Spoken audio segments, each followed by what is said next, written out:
जो चीज़ हम डिस्कस कर रहे हैं वो है barren highland ecosystem in Pakistan. How does barren highland ecosystem in Pakistan works. अब ज़रा इसको क्लोज़अप जो है वो हम देखें। जो हम स्नो कवर्ड एरियाज़ जो है वो देख रहे हैं और उसको बहुत करीब से गौर से देखें तो ये जो है वो हमारा कराकरम रेंज जो कि बर्फ़ से ढकी हुई परमानेंटली स्नो कवर्ड जो है वो रेंज है। यहाँ पर हमें डिफरेंट पीक्स जो है वो नज़र आ रही हैं। पाकिस्तान के जो कराकरम रेंज है वहाँ पर जो है वो K2 जो कि सेकंड हाईएस्ट पीक है वो पाकिस्तान में पाई जाती है। इसकी जो ऊंचाई है वो 8611 मीटर्स है। इसके बाद एक बहुत मशहूर और मारूफ जो पीक है जिसे नागा पर्वत कहा जाता है वो 8126 मीटर के ऊपर इसी रेंज में पाई जाती है। इसके अलावा यहाँ जो है वो GB1 8680 मीटर्स, GB2 ये इनके स्पेसिफिक नाम है। जो इससे एक पहले हमने स्लाइड देखी थी उसे बहुत करीब से गौर से देखिएगा, वहाँ पे ये नाम हमें मिल जाएंगे। तो ये जो है वो पीक्स ऑलमोस्ट थोड़ा सा डिफरेंस है, यहाँ 68 है तो ये 8035 मीटर्स की बुलंदी के ऊपर है। फिर ये ब्रॉडर पीक्स हैं 8047। ब्रॉडर पीक ये ज़रा ये बिल्कुल ऐसे है जैसे जो है वो बिल्कुल नोक सी बन जाती है और ये वाला हिस्सा जो है वो ज़रा ब्रॉडर हिस्सा है। अब ये जो पीक्स हैं ये बिल्कुल स्नो कवर्ड हैं और ये हमारा एक जो है सस्टेनेबल सोर्स है वाटर का, जो कि यहाँ से ग्लेशियर्स जो हैं यहाँ स्नो मेल्ट होती है और वो आहिस्ता आहिस्ता जो है वो जो है वो दरियाओं का रुख इख्तियार करती हुई जो है पूरे पाकिस्तान के जो है वो दरमियान में से गुजरती हुई पूरे पाकिस्तान को सैराब करती है। कैसे है, अगर आप ये देखें गौर से नागा पर्वत ये पीक जो है उसके बाद ये थोड़ा सा ग्रीन हिस्सा सा नज़र आ रहा है। बेसिकली ये नागा पर्वत जो है तकरीबन जो है ये गिलगित बल्तिस्तान का डिस्ट्रिक्ट है चिलास।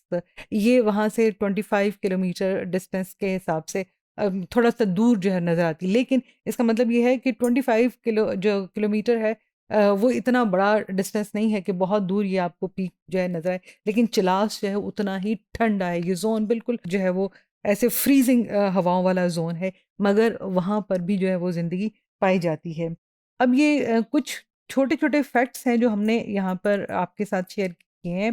ये देखिए K2 जो है वो इतने फीट है और ये उसकी पीक है। आपने बहुत दफ़ा जो है वो सुना होगा कि बॉटल नेक है, ये एक ऐसा पॉइंट है जहाँ पे जो माउंटेनर क्लाइंबर्स हैं जब वो चढ़ रहे होते हैं तो ये एक बड़ा क्रूशियल सा पॉइंट है जहाँ पर कि वो फँस जाते हैं और उसके बाद जो है इसको जो है वो चढ़ाई मतलब फिर दोबारा क्लाइंब करते हैं। एक और फैक्ट भी है कि माउंट एवरेस्ट जो है उसको जो है वो चढ़ना या उसको क्लाइंब करना, उसको जो कॉन्कर करना है वो जो है वो कंपैरेटिवली K2 से जो है वो ईज़ी है। और K2 जो है वो स्टीपी है, वो किलर जो है वो माउंटेन के नाम से, सिवेज माउंटेन के नाम से जो है वो मशहूर है। तो ये जो है इसको सिर्फ़ आप जो है एक रूट जो है वो बनाया गया है, जहाँ पे बहुत दफ़ा क्लाइंबर्स जो हैं वो गए हैं और उस रूट पे एक स्पेसिफिक जगह पे कैंप्स हैं, बेस कैंप कहाँ पर है, इतने हाइट के ऊपर जो है ये कैंप है, इतने हाइट के ऊपर ये कैंप है। उसके बाद आहिस्ता-आहिस्ता यहाँ पर कुछ दिन गुज़ार के, कैंप्स का मतलब ये है कि यहाँ पर वो कैंप करेंगे, कुछ दिन वो लोग जाएँगे और कभी भी यहाँ पर जो क्लाइंबर्स होते हैं वो एक जो है वो सिंगल जो है वो नहीं जाता, क्योंकि वो बहुत ही डेंजरस है। वो तो फिर बिल्कुल ही अपनी ज़िंदगी जो है वो मतलब दाँव पे लगा के जाएगा। तो जो है ग्रुप्स की फॉर्म में जाते हैं और बहुत सारे पाकिस्तान में जो है वो इस K2 को बहुत सारे लोग जो हैं वो कॉन्कर कर चुके हैं। ये जो है वो एक रूट है जो कि यहाँ से जो है वो अब डेवलप हो गया हुआ है कि यहाँ यहाँ पे जो है वो इस रूट से जाना या इसको कॉन्कर करना ईज़ी है। कुछ और भी बातें आपके साथ शेयर करते हैं। अगर हम इसको इस तरह से देखें तो ज़रा देखिए ये K2 है, ये हमारा जो है वो खैबर जो कराकरम पास है। फिर ये जो आपके साथ जो वो GB1 और GB 2 जो थी ये वो वाली जो है वो गैस्पर्न जो है वो पीक्स की बात करें, हिडन पीक्स हैं, ये यहाँ K2 है। ये ग्लेशियर बल्तेरो है, यहाँ पर जो है वो अशोक जो है वो एस्कोला है, ये भी ग्लेशियर है, ये भी ग्लेशियर है, ये भी ग्लेशियर है। यहाँ सियाचिन ग्लेशियर है। ये वाला हिस्सा हमारा जो है वो इंडिया के साथ जो है वो एक कॉन्फ्लिक्ट में जो है वो है कि यहाँ पर जो है वो पाकिस्तानी और इंडियन फोर्सेस जो हैं वो दोनों जो है वो इस जगह को ऑक्युपाई उन्होंने किया हुआ है।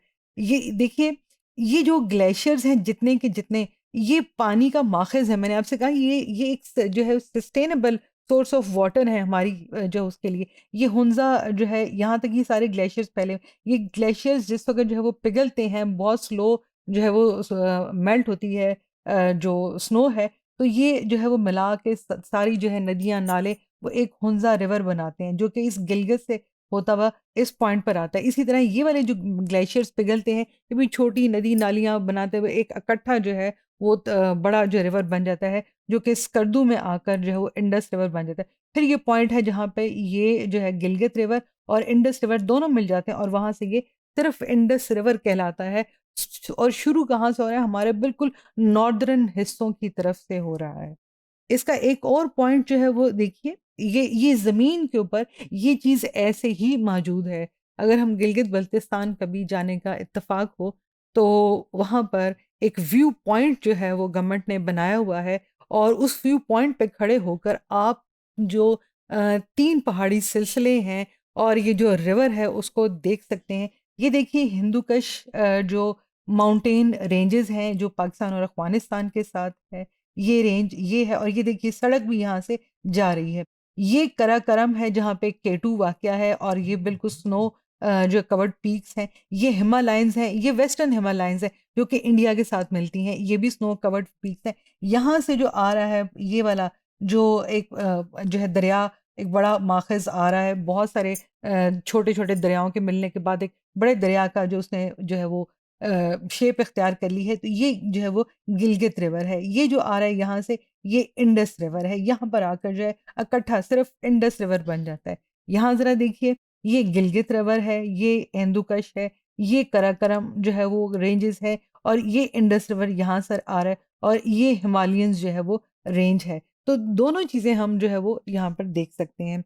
इसको इस चीज़ को, ये एक बड़ी यूनिक चीज़ है जो पाकिस्तान का एक विरसा है, एक पाकिस्तान की यूनिकनेस है कि यहाँ पे 3 पहाड़ी सिलसिले जो हैं वो पाए जाते हैं, और पोलर रीजन के बाद जो है ये लार्जेस्ट, लॉन्गेस्ट जो है वो स्नो कवर्ड ग्लेशियर्स हैं, जो कि पाकिस्तान को सैराब करते हैं। खुदादाद जो है ये नेमत है पाकिस्तान के लिए ग्लेशियर्स। बेसिकली जो है वो केटू को सबसे पहले अगर आप देखें तो जो है वो 1956 में जो कर्नल टीजी मॉन्टगोमरी है, उसने सर्वे ऑफ इंडिया जो उसने एक बुक लिखी थी, उसमें जो है वो इसको कराकरम की जो है सेकंड हाईएस्ट पीक के तौर पे जो है वो आइडेंटिफाई किया था, और इसने इसको जो है वो केटू का नाम दिया था। इसके अलावा जो है इस माउंटेन को जो है वो जॉर्ज बिल ने, एक जो क्लाइंबर था 1953 में, ये अमेरिकन जो था वो क्लाइंबर था, इसने जो है वो इसको the sewage mountain, the killer mountain, death mountain का जो है वो नाम दिया था, क्योंकि यहाँ पे अकेले जाना या यहाँ के मौसम का मुकाबला करना और इसकी चोटी तक पहुँचना, और ये बहुत चूँकि वो मतलब सीधी या जो है वो पहाड़ी है जिसके ऊपर चढ़ना, और फिर स्नो जो है कवर्ड जो माउंटेन है, और ऊंचाई भी इसकी बहुत ज़्यादा है, तो उस पे चढ़ना भी उतना ही मुश्किल है, तो इसको जो है वो द सिवेज माउंटेन का नाम दिया। इसके अलावा अमूमन जो है वो ख़वातीन को नाजुक मिजाज समझा जाता है कि वो इतना मुश्किल काम नहीं कर सकती हैं, लेकिन आप लोगों के लिए जो है वो एक इन्फॉर्मेशन ये है कि वेंडा जो है वो रेड किवी, जो कि पोलिश एक जो थी वो माउंटेनियर थी, उन्होंने जो है केटू को जो है वो सर किया, और ये 23 जून 1986 के अंदर, and she was the first woman to climb this 8611 metre peak.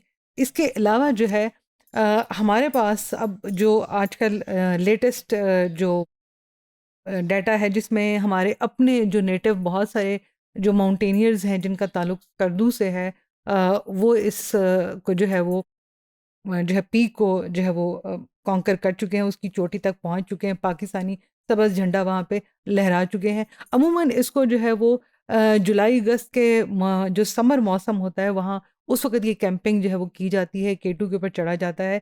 ये इसका जो है वो सीज़न है, जिस वक़्त क्लाइंबर्स आते हैं और वहाँ पर जाते हैं। बहुत सारे नेपालीज़ जो हैं वो जो है इस मुहिम में हिस्सा ले चुके हैं। बहुत सारे और इटालियन, कैनेडियन बहुत सारे जो है वो हिस्सा ले चुके हैं।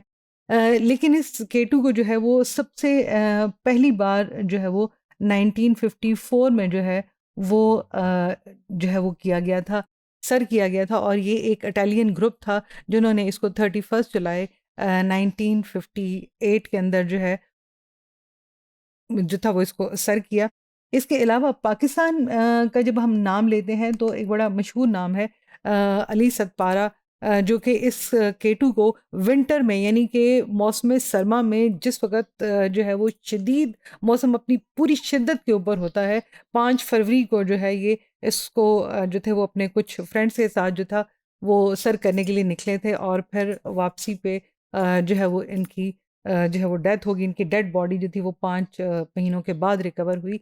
तो ये भी एक जो, और ये स्कर्दू से ताल्लुक़ रखने वाले जो कि बहुत सही और माउंटेन पीक्स को जो हैं, जो कि हमारे इस काराकोरम रेंज में है, उसको जो है वो सर कर चुके हैं। इसके बाद इनका जो है वो बेटा है साजिद अली सतपारा, उसने भी जो है वो K2 को 2 दफ़ा सर किया। 1 दफ़ा जो है वो उसने गर्मियों में और 1 दफ़ा विंटर सीज़न में जो है वो इसको सर किया है। और वही जो था वो फिर बड़े मिशन के साथ जो था अपने वालिद की डेड बॉडी को ढूँढने के लिए जो था वो गया था, क्योंकि 26 जुलाई को जो है जाकर कहीं मिली थी, और उसके साथ जो दूसरे 2-3 लोग जिनकी डेथ हो गई थी वहाँ पर, उसको जो है वो ढूँढ पाया था। इसके अलावा जो है, और जो अली सतपारा है उसको एक यंगेस्ट जो है वो माउंटेनियर भी जो है वो रिकॉग्नाइज़ किया गया है। और इससे भी यंगर जो है जिसका नाम शेरोज़ काशिफ़ है, 19 इयर्स उसकी एज है, वो इस K2 को जो है वो सर कर चुके हैं, और उसने किया था 27th ऑफ जुलाई 2021 में। और इसके अलावा जो है उसने ब्रॉड पीक जो यही यहाँ पे आपने देखी थी कि K2 में वो जो एक ब्रॉड पीक एक और जो है वो हाईएस्ट माउंटेन है, उसको उसने 17 साल की उम्र में जो है वो सर किया था। और उसके पास इस वक़्त जो है 2 जो है वो Guinness book of world record में उसका नाम 2023 के अंदर जो है वो आना है कि वो यंगेस्ट जो है वो K2 सर करने वाला क्लाइंबर है। इसके अलावा यंगेस्ट जो है वो ब्रॉड पीक को सर करने वाला क्लाइंबर है। और इसके अलावा अब जो है वो उसने 11 मई 2022 में जो है नेपाल की जो चौथी बड़ी पीक है उसको भी जो है वो सर किया है। तो हमारे यहाँ जो है बावजूद रिसोर्सेज कम होने के, ट्रेनिंग कम होने के, लेकिन लोगों का पैशन और लोगों का शौक़ और जो जज़्बा है, और वो जो वहाँ के रहने वाले लोग हैं, उनके अंदर ये शौक़ जो है वो अभी तक जो है वो ज़िंदा है, और जो है वो ये परवान चढ़ता है, और वो बहुत सारे लिमिटेड रिसोर्सेज में जो है वो अपने मुल्क का नाम भी रोशन कर रहे हैं।